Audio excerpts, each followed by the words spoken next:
Bonsoir Bishop. Bonsoir. Bonsoir. Comment ça va? Non, ça va très bien. Hérotech. Ça va très bien, Hérotech. Ça va très bien. Ok. Non, mais bon, moi, j'ai pas pu répondre à ton appel d'hier soir. Simplement puisque bon, j'ai dormi déjà. Mais le matin, quand je me suis réveillé, j'ai vu un appel à 4h48 par là. Je me suis posé la question. Justement, j'étais appelé le matin pour savoir le pourquoi de cet appel. Du coup, il y a des choses à dire au peuple, aux Quinois, aux Congolais en général. Alors, Makamnini et Zolekana Tango. Non, l'air est grave.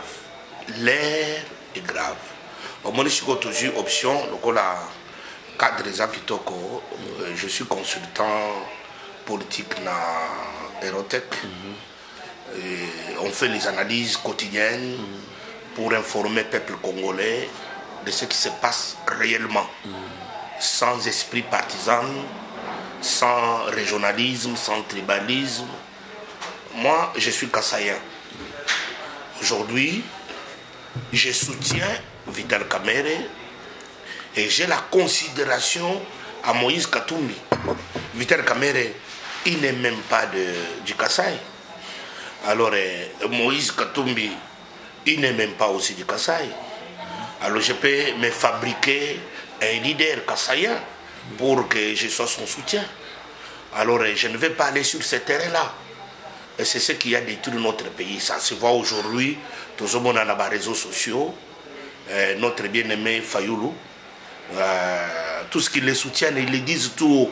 Ils ne savent pas les dangers. Les enjeux sont tellement forts qu'il ne faut pas afficher sa tendance tribale, régionale, vis-à-vis d'un candidat. Parce qu'il n'y a pas un seul candidat providentiel aujourd'hui au Congo. Le candidat n'a pas yo. Parce que Batali Batonio, c'est si ma candidat n'a pas Baza Batobandundu. Parce qu'il est de Bandundu.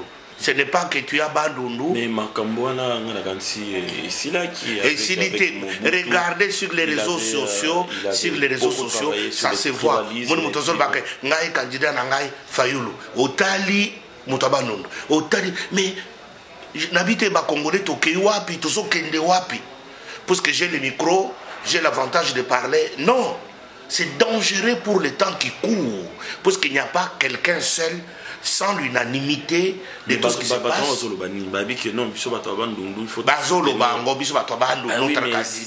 Notre candidat, ça se voit. Et pourtant, que tous les gens de Bandundu, et lui, le frère Fayoulou, ne fait pas l'unanimité. D'abord, ce n'est même pas le moment. Puisque ce qui va se passer, c'est l'opposition va s'asseoir, c'est l'opposition qui va dégager une option. Mais oui, mais à la base, ceux qui opposition beaucoup, non, hier, donc c'est-à-dire vous allez y aller, donc mais c'est la raison pour laquelle c'est cette éducation civique, oyo toujours ça là, pour être batubatika ba tendance wana na moment oyo, les moments sont durs. Nana bengela kiyo na 4 heures pour na makambwa Fayoulou te. Na bengela kiyo na 4 heures du matin. Pour na makambo izoleka na Kinshasa, la réunion de sécurité au Isalami na Kinshasa. Alors cette réunion tenue par Kabila lui-même.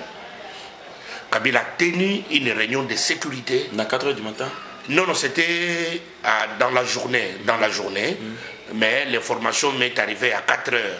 3 heures quelques, quand je vous appelais à 4 heures, pour Toye Bissango, le monde entier et ce qui se passe au Congo. Quand l'information, je vous ai appelé, Kabila Sali, la réunion de sécurité, dans sa décision, dans la réunion de sécurité à l'objet, il doit physiquement, je précise mes mots, je parle devant la face du monde. Je ne vais pas dire que non. Je pèse mes mots et je dis la vérité. Dans sa réunion de sécurité, Kabila a décidé que Vital Kamerhe doit être éliminé physiquement. Puisque sur le plan politique, bakokité, puisque les gens oublient. Au monde lelo, ngai nazui privilège, il y a Kozala en face, il y a la Kabylie. Tant Kabila y a Mboko, dernier voyage, il y a président Kabila. Puisque moi je préfère l'appeler président Kabila, parce que nous parlons Kabila dégage, c'est lui le président qui est en fonction, que nous sommes en train de dégager. Alors, président Kabila y a Mboko, le 21 mai 2013. Il y a Mboko, tout ça, moi, tout ça, mois de février. Mois de février 2013, c'était en 2013. C'était le 21 mai 2013, Kabila ye, na Mboko, Chatumbangai, Moutumususute. J'étais contacté par la Kabylie, invité là, Tina Champs-Élysées, na restaurant Fouquet, na suis Moutumoko ya Mboko, m'a accompagné, na Kinga Mokote, to vendre la Kabylie, c'est-à-dire le pouvoir de Kinshasa. Babi, Chatumba, Bishop, toza na posa na yo, okoma ya biso, olobelaka biso. Tole na bango, tomeli. Olobelaka bango likamlini. Na lobelaka bango, propagande, ndenge menda sana kawana. C'est comme ça. Comment porte-parole na koma ya bango, na diaspora wana, bana kosala misala, tout ça na compte ya PPRD, na compte ya Kabila. Ici, to bandi ko solo là. Na tuni bango mutuna. Mais pourquoi bozo ko luka mutuna ko langa Chatumba? Boza na Mende, boza na Lushima. Boza wana français ko lomba sekina na bango. Boza na Zakari Babaswe, boza batu balobaka. Boza na Jean-Marie Kasamba. Et puis boza na top na bino. Yoka na préciser. Vital Kamer. Azaya bino. Mais si ko bozo ko mutuna ko langa pona ça na bino, je vous serai utile en quoi? Quand je citais les noms de Vital Kamerhe, les messieurs, ils étaient furieux. Alors, pourquoi autant de combats Moutouana Awa? Il y a Kamerhe. Alors, président. Ça s'est séparé dans le moment. Ah, on a 2013, on a Kamerhe s'est séparé depuis 2010. On a sa histoire. Tout à fait. Ah, voilà, parce que le peuple, on ne peut pas garder ces histoires. Tout le monde Kolobango, Kabila Sakoufa, qui va tester? Oh, Yazate, qui va tester? Moi, j'ai dit, Batouane Baza vivant, Bayebani. Quand je parle, ils savent que j'ai dit la vérité. Quand on a cité comme moi, non? Bayoki Garabi, Kabila peut donner le pouvoir à n'importe qui, à n'importe quel Congolais, mais sauf à Vital Kamerhe. Ben oui, mais c'est pas Kabila qui va donner le pouvoir, c'est lui. Non, quand on dit le pouvoir, c'est-à-dire, c'est lui qui le détient, il a le pouvoir, il fait monarchie, hein, il fait remise et reprise. C'est dans les termes d'expliquer le pouvoir. Okay. Alors, il a la haine pour Kamerhe. Ça m'a... Et pourtant, que Mungai Chatumba pe na motema nanga, na ibaki Kamerhe aza top. Kamerhe aza mutura bango, mais ngash ko batouana na vandi na bango. Des gens racontent les choses sur internet, top, j'ai appris, j'ai entendu. Akutana batwa Kabila mon côté, mutua Kabila mon côté, ba décider ya Kabylie, bazalaka. Bangwana, ce sont eux qui m'ont approché, moi, Chatumba. Ce sont eux qui m'ont dit cette vérité ici. Le président Kabila peut donner le pouvoir, remettre son pouvoir à n'importe quel Congolais, mais sauf à Vital Kamerhe. C'était pour moi un choc. Parce que vous savez comment moi j'ai combattu Kamerhe. Je l'ai combattu. Mais quand ils m'ont dit ça, je me suis ressaisi. Ça m'a ouvert l'esprit. Ah ben non, oh, ils ont un message dans ma pessinga. Bon, bien. J'ai gardé mon secret. J'ai gardé mon secret. Ah, tu as dit tout. Mouto tu bundi sakaye vraiment pamba. Mouto tu bundi sakaye. Mais nzambe le kola kaza nzambe. Et ko sala ke contact et salami ngai na Vital Kamerhe a contacté ngai. On a commis kolandaye. J'ai eu la conviction. Namoni muto asedi na commis kolandaye, c'est que il y a eu rapprochement. Ngai na Vital Kamerhe na komi ko soutenir quand j'ai commencé à soutenir Kamere, je l'ai dit tout haut, je l'ai parlé tout haut. Naza mutu ya ST, pour Nalanda, quand Kamere naza mutu ya Est, Nalanda ye, le gros bandé kotoza na bango, ah, bazo landa mutu, parce que naza mutu ekolo na bango. Non, je soutiens Vital Kamere, et puis j'ai la sympathie à Moïse Katumbi. Et vous comprenez comment ça se passe? Puisque moi je suis réaliste, je vois comment les choses évoluent au Congo, comment les choses marchent, comment les choses évoluent. La politique est dynamique. On ne peut pas rester dans une histoire ambiguë, puisqu'il est mon frère. Il n'est pas, ce n'est pas qu'il n'a pas le poids, c'est dans les temps qui passent. Mais Nakatiote, est-ce que au choisir Batumi Mbaleanate, puisque Bakouzala, donc ils sont bien positionnés pour la président, puisque vous avez très bien que mandat. Non, la poids. Tu as Vital Kamere, tu as son parcours.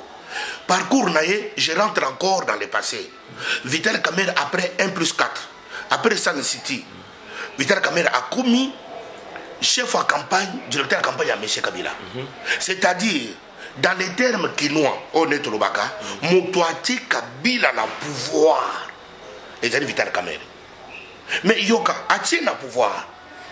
Quand on a minute, on a le pouvoir, tant Kabila comme président, d'écarter Kamere. Mais on Ezaki, bon, côté a le pouvoir, peut-être que c'est trop dire, puisque mon Ezaki collégialement décidé par un noyau. Non, tu dois te dire un terme quinois, puisque le temps où tu as Kamere, tu as soutenu Moutouana, tu as pouvoir. C'est ce que nous disons. C'est ce que les combats, les mal, les malheurs de M. Vital Kamere, Yangoana.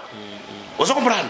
Mais tant que Kabila a commis pouvoir, comme président, c'est Kamere automatiquement qui pouvait être premier ministre. En 2006. Mais Bécarté, c'est un poison. Mais Batabazo, tu as l'aspect où on a été. Kamere a été empoisonné par la Kabylie.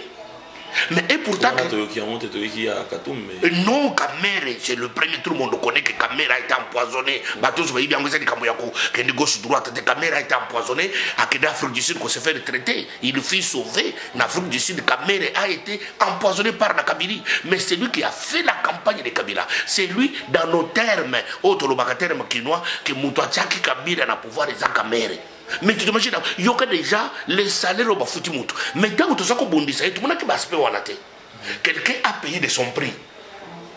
Mais biso toujours à ça top ni na ko ni mazo poison dans d'autres poids et que l'on est-ce que Kamere a commis Jésus pour faire la Kabila? Il n'a pas été top. Kamere est allé avec son expertise, avec son expérience, avec son bagage, avec son CV qui a fait qu'il était à côté de Kabila pour faire son travail. Il n'a pas été choisi sur le plan tribal, sur le plan régional, sur le plan ethnique. Non, il était auprès de Kabila. Pas de part ce qu'il était, ce qu'il représentait, ce qu'il pouvait avoir. Il a mis au service du Congo, il a mis au service de Kabila. Kabila comme président, mais Bazu Kizenga a commis premier ministre. Kamere était rejeté. Mais il y a Kamere se trouvait dans le Parlement. Pour comme dans le Parlement, il fallait que le président du Parlement Azara élu. Il y a que puisque ça Kabila c'est pas le président du Parlement a commis une élection, va voter na opposition, va voter na PPRD, va voter a commis président du Parlement. Mais tant que Kamere a commis président du Parlement, bah combien de choses Kamere a balayé, bah contrat chinois, biloko ebele, le Kamere a perdu son travail pour nani puisqu'il a refusé l'entrée à Rwandais na Congo. Il pouvait aussi fermer sa bouche, à continuer qu'on y a la mangeoire. Mais mon toit s'est sacrifié, allez, bah virer, humilier, Kamere à côté de la clandestinité. Tout ça, les gens ne voyaient pas. Les gens ne voyaient pas. Les gens voyaient à sa top, à sa fabrication. Quelle fabrication? Tu as quel cœur? Tu as quelle chair? Tu as quelle énergie pour subir toutes ces choses-là sur ta personnalité? Lélo, Kamere a commis 3e élection, et ça l'a mis. Des Kamere bandi koya, des Kamere loyer. Des nations formation na batu ya Pepe na batu Bakabili na le 24 mai 2013 bah il y a alors il y a un déclic Alors, mais le tout ça, c'est qu'on a un poteau, les réseaux sociaux ici, pour voir, les gens se sont déjà positionnés, bloc. Ils ne regardent pas la vérité. Non. Mais les choses ont évolué. Les lots, opposition, tout ce qu'on est là. Opposition Sangani, na Congo, et comme le Komoko, le bique, toye awa, toza, parti politique na bisoté, grade na bisoté, to sangana, leader awa zate, et mission ezaka kamoko, Kabila, to bouté dehors. Ce qui te bouté Kabila dehors, opposition et kovanda. Si ko to kopona, qui peut nous représenter na ba échéance la présidentielle. C'est-à-dire que mon côté na minute oyo, azana pouvoir ya koloba, ngai nazana pouvoir parce que moi je suis un individu. Je ne suis ni de l'INC. Vous comprenez? Alors je peux dire, parce que je suis soutien à Kamel, j'ai dit Kamel est président. J'ai dit ça de moi-même. Ça engage que moi. Mais Eza Bandeko Oyote, comme il se positionner par rapport au bloc de Bandundu, alors voilà, c'est ce que je vais combattre. D'abord, mon tout cas, ceux qui ont na Bandundu, mais Bandundu déjà divisé, parce que Bandundu Kabila Zakuna. Moutako gagné Bandundu, comme président de la République, était jamais, d'abord Bandundu est divisé. C'est-à-dire, dans aussi ça, c'est-à-dire, ça va diminuer l'élan, il y a opposition. Moutou Saraka, Moutou Bandundu, comme président de la République, na Congo. Il y a on a posé une question la fois dernière, que na Katia coalition, qui est leader? Leader, to bo. Naebi ndenge, biso to bandaka. Tant to bandaka bien, bah idée moko, vous regardez tous dans la même direction. Mais à un certain moment, dans le parcours, au monde a s'éloigner petit à petit avec des idées en tête que non, c'est moi qui réfléchis mieux. Moi mais c'est ça, c'est voilà. que. Et là, on va se dire, je peux bien représenter la. Le Kouta Mabe Moutou, tout na coalition, a représenté. Coalition mais de toute façon ekozala base ya consensus ozokona eloko tozokolela tozali kolela naza kobondela opposition wana monsieur Fayulu zwanano bagrade na yo bombango nazo kobondela monsieur Kamere zwanano bagrade na yo bombango naza kobiso Frank Diongo bagdar na yo bombango. Nous avons un seul ennemi commun qui s'appelle Kabila, c'est lui que nous devons bouter dehors. Si Matokosala entre nous, qui doit nous représenter? Nous serons efficaces et nous allons gagner les élections. Nous allons faire partir Kabila. Ce qui est un esprit wanate, tala lelo le kamona bengela ki onabutu, balingi Kamere akufa. Pour nini? Parce que monique Kabila monique politiquement. Bakoki ko réussir ko détruire Vital Kamere par les dossiers à Mouleka. Mais le dossier il s'agit déjà clos. Dossier c'est déjà clos. Alors? Mais Bassaline, le ministre s'était saisi du dossier. A tenu en cassation. Vous comprenez ce que l'élément nouveau Nini pour permettre au ministre d'atteindre le dossier. Il n'y avait pas d'élément imputation dommageable. Ce qui m'a imputé, c'est-à-dire que tu as causé préjudice na musala ya moto na réputation ya moto to moni madame Ovide Molekate ba bengane na PPRD to moni était que place na ya lokola zaki député na quartier azaki eli ba bike lokola yo kobi sali yo kobi na mauvaise réputation ba kangi na moyibi to ko voter sous de pour moto ba que préjudice causé à ma personne to moni en côté vous comprenez na yebi que c'est une grande famille. Et sa famille, ils ont des politiciens locaux de Albert Mouleka, ils ont une famille, ils ont Mouleka Zulama, ils ont Ignace Mouleka, ils ont tout. C'est une famille, Mouleka c'est une famille. C'est un patrimoine. Mouleka, famille Mouleka, c'est un patrimoine congolais. Mais malgré ça, na procès à ma connaissance. Nani ye Vital Kamere semble-t-il qu'Afuta qui même honorer si bayokanaki dans l'amiable bayokani dans l'amiable madame Moleka ou vient l'honorable Albi Makamboyo non tu Vital Kamere Afuta qui honoraire même il y a avocat c'est-à-dire que le problème est que ce sont des dossiers classés Vous comprenez? Même madame la juge, oh ya zaki na dossier na maboko. Tant que bengi pour na dossier wana, a lobi que dossier ya caméra bo bengi na kanga yango lisusu déjà classé. Moi si wana juge, a si akimi Congo azan exil. Puisque le bac des dossiers vides. Alors tant même Kabila a moni que dossier wana est vide. Donc qui ko couler politiquement té. Yango de besoin qui option militaire. Il faut l'éliminer physiquement. Yango na zali koloba. Et donc on a bien là que on a beaucoup, obligé de toujours ça les missions. Et c'est le petit de ce peuple congolais n'a pas histoire éviter la caméra cheminement proche pour boyeba. Makambo baza kokutsa bato na mitema mabe kay azali top, azali boyeba. Donc ya ko perdre mutu, aza mutu important. Attends que Kamer ne fait pas partie de ta famille. Même si le Kamer ne fait pas partie de ta famille biologique, il ne fait pas partie de ta province, il ne fait pas partie de ta famille politique. Mais vous devez savoir que c'est un frère de nous, qui est avec nous, qui est pour nous, qui travaille pour le Congo. Il doit être protégé par tous les Congolais. Tokoko Tikati Kabila, avec son pouvoir finissant, na réunion Kabila Lobiboy, Yoka. Quand il a tenu sa réunion à Lobi, nous avons déjà détruit l'UDPS. Ça, c'est les phrases de la Kabylie. Nous avons détruit l'UDPS. Nous avons fait circuler l'argent. Nous avons détruit l'UDPS. Il y a un communauté au Bénina Kwayawa. On détruit l'UDPS à quel niveau? Parce que l'UDPS est toujours là. Mais on a appelé ça tout le monde. On va diviser en autre.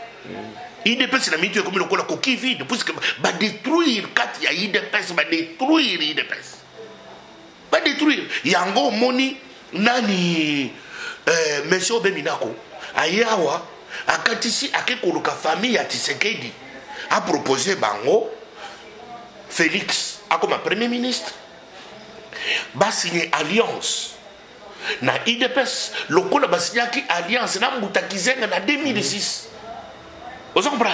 IDPS a contre la partie, va comme le ministère, va faire ça. IDPS, va signer alliance pour pérenniser glissement.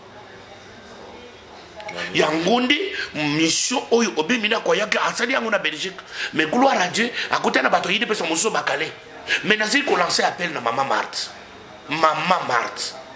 Talata Sima maman Marthe Talata Congo Félix tu es encore tout jeune kokote na biloko yo te mon frère tikana no belo atana na le belo na monoko mboka Félix obina no bana monoko nini Cocotte na biloko yote. Cocotte na biloko yote. Mais il y a une position. Bon, non, puisque maintenant, il n'a pas donné position, ils n'ont pas accepté. Mais Kabila, même certains députés de l'UDPS, ils ont claqué la porte. Mais c'est ça. Non, moi, je reviens par rapport à ce que Kabila a décidé dans la réunion. Il a dit que nous avons détruit l'UDPS. Ça, c'est Kabila. Et puis, il ajouterait, nous avons détruit MLC. C'est-à-dire que Makamounio se dit qu'il y a des IDPS.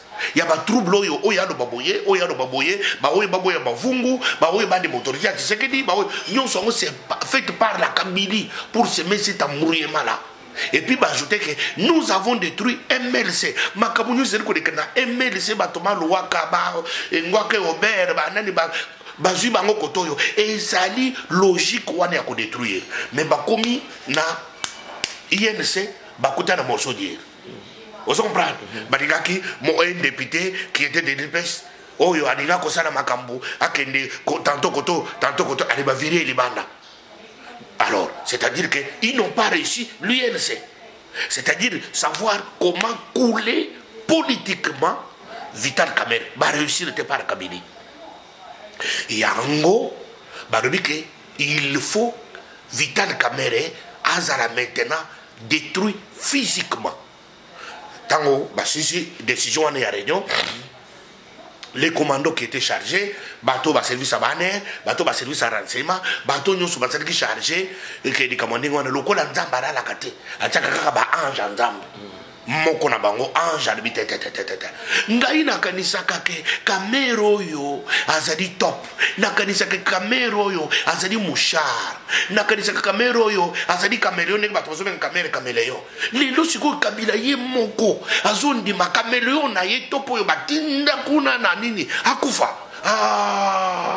kamero yo azali patrimoine national nakondi makamera akufa te nzambe ba ange bazali.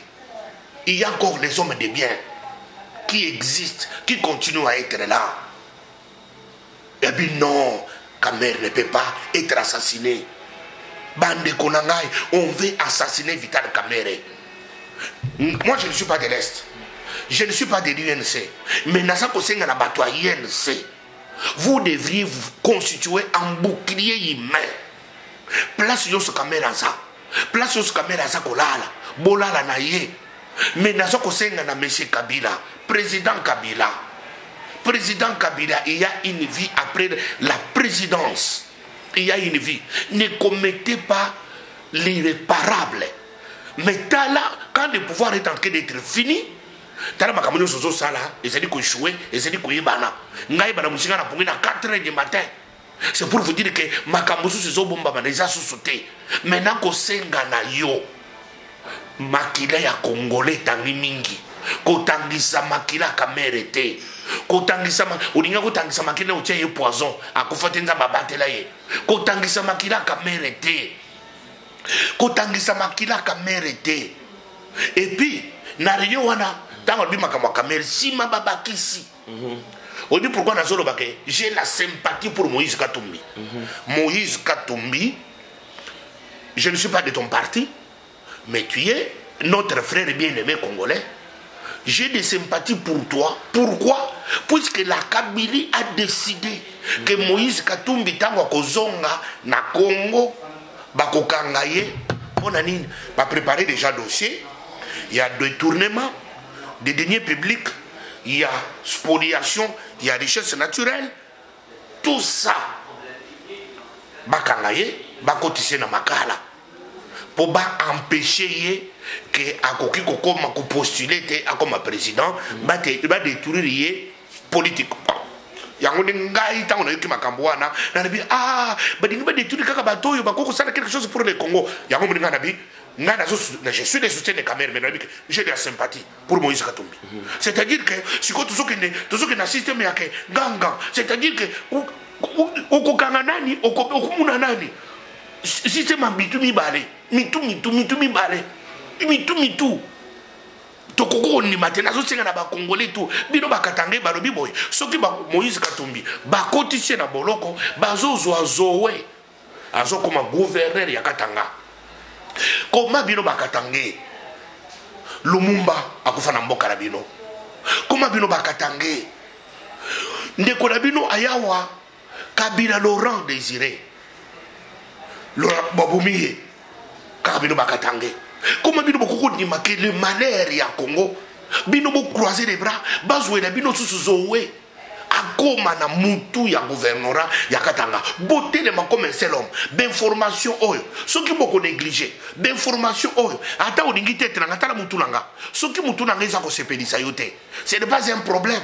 Mais yo kama makambo nazo korba na munoko nanga et kokoko bikisa Congo makambo eza ya solo eza di vrai. Nous avons dépassé le temps de la diffamation, nous avons dépassé le temps de calomnie ya koko sela bato makambo na vande na ndako na ngai na fabriquer Kabila sali boy. Non, moi je fais la politique. Dans la politique, je ne peux pas venir dire des choses sur la place publique qui ne sont pas vérifiées. Parce que ce n'est pas la manière d'aider les Congo. Makambo na Yipsibino, c'est dit Makambo vrai. Makambo Bibi na réunion tenue par Kabila lui-même. Bochab est au courant. Obeminiako est au courant. Lambert Mende est au courant.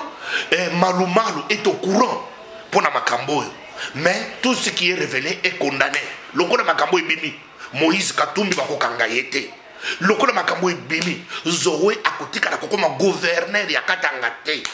Makambo lokola Bimi. Ils ont condamné Makila ya Vital Kamerhe kotanga te. Tout ce qui est révélé est condamné. Maintenant je parle en tant qu'homme de Dieu. Nazoko lokola musali na nzambe et kotanga te. Moïse Katumbi akokota na boloko te. Kabila dégage. Kabila okubima na mboka. Moi je te respecte en tant que président puisque je suis légaliste. Mais soko kodingate tokomatina remise et reprise te. Peut-être 2015 ekosilaté. Mais bon, nous avons Mutuna Souka pour nous réellement, puisque au le Balikambo, il y a Moïse Katumbi, il y a en Angleterre. Mais pour voir quand il y a Kangele, ici il y a en Angleterre, ou bien il y a une intention, il y a non, à cause de Congo. parce qu'il n'a pas ni écrit la lettre de démission, il est allé en Angleterre, ce médico, avec sa lettre de démission. La lettre de démission, il est parti avec la lettre officielle signée par le ministre de l'Intérieur, comme son ministre de tutelle. Il est allé en bonne et due forme, légalement.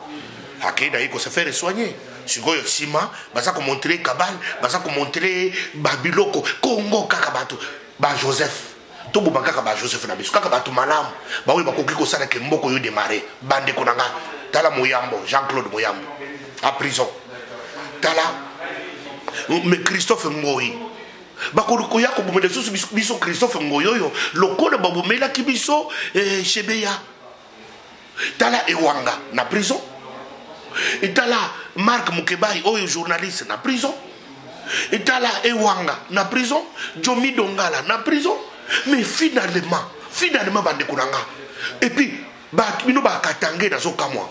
Moyambo bati na prison. Rien. Vous faites na bino kakaboy. Beaucoup de gens ba ki kutu bati tonga na mutu. Akobi di bon manto, akofi. A eu problème. Bino bo fandi kakaboy. Mais yango na zoko senga bino batwa est. Bino batwa est. Soki basimbi suki moko ya Kamere vraiment na est loba soki boza basi soki basimbi kaka suki ya Kamere na Kabila bolakisaka boza mibale tala bato bananda makambo football eza bien eza plaisir ya mboka toza na esengo mais tala kaka football na distraction bakoteli batu na uhuru na est ba côté de bato bobomi 15 personnes yango bazo dinga na distraction oyo tant bato ko zana football ba côté de caméra ta kuna Moyambo kuna na boloko pa ba pedi bato ata bidumi botikali wana moto asakufi bokomi na pagaille nazo seka na vitale caméra mi batela. Mais la Bible dit, si Dieu ne veille pas sur une ville, c'est lui qui veille en vain. Si Dieu ne garde pas une maison, c'est lui qui la garde en vain. La véritable sentinelle, il est le Seigneur des Seigneurs. C'est lui qui te garde. La Bible dit, c'est lui qui entre mes mains, personne ne peut jamais le ôter. Il dit, c'est lui qui a la clé de David. S'il lui ferme, personne ne peut ouvrir.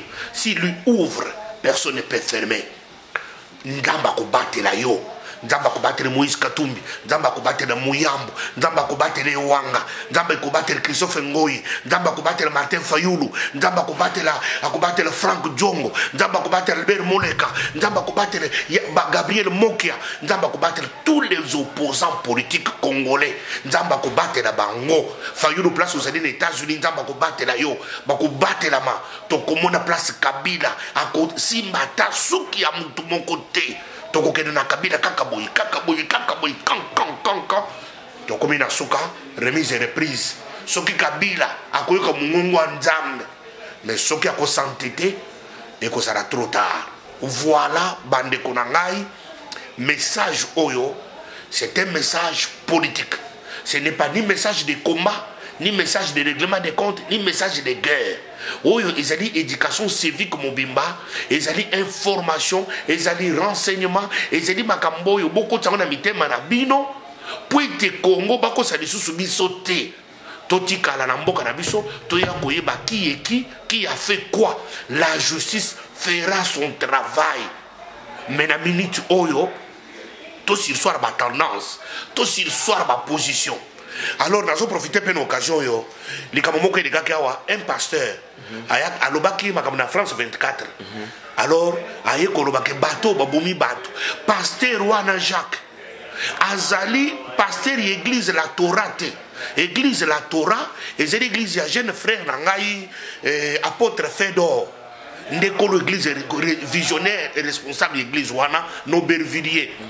Na kosenga na bandeko na ba combattant toute tendance confondue, je suis votre frère, je vous dis kuna ezali église na yete wana eza église ya Fédor, notre jeune frère pasteur, il est apôtre. Il est frère pasteur Jacques Arobai Makamini pour la bandeko ba Olanda biso ba Jacques Alekina France 24 albi ke bato ba kofi na Congo les 19 baza ba koluna hein des deux bato babomi bango baza ba vigile. Mais oui, mais Kuluna a mututé on a prié et pourtant nous avons un pasteur. Moutongo za pasteur là. Na loba loko le tiele Tshisekedi te que soki bokangi pasteur wana boye la ye ngayawa mais lié. Mais aza déjà lié. Yo petit oyo, je te parle en tant que bishop. Ce que tu as fait un crime de lèse-majesté. Tu as trahi l'apostolat. Tu as trahi l'église. Place yon sozali. Ata obatami na se ya mai. Na koti na mai bimisayo. Tu dois te repentir à l'échelle mondiale. Et tu dois vomir tout ce qu'on t'avait donné pour que tu prennes les risques. Au défi, Batouba Koufi na Congo. Makila ba Congolais. Et puis au Kikobibasus Koza pasteur. Baki de ko déranger église à Batou ya apôtre Fedor. Dans ce que c'est na bana yon église la Torah. Ngai bishop chatu bozokoloba bozonga na église ambre bozala calme na bato ya sika bako bakisa mbuba kisama église wa déjà na problème té déjà na kimia ba combattant nyonso tout tendance confondu c'est le message on a ce qui na kopona ko s'adresser na bino mutu wana azali pasteur na sina tindi déjà ba soda ya butu bakende kolukela ngai place nyonso azali aya ko se repentir na ko memaye na place publique. Merci beaucoup, Bishop Chatumba. On a un petit message aux Akinango pour nous lelo. Donc, déconnexion lundi, internaute va ça la confiance au bayar na chaîne na biso pour nous tala au news ça au leka na Congo par ton canal évidemment.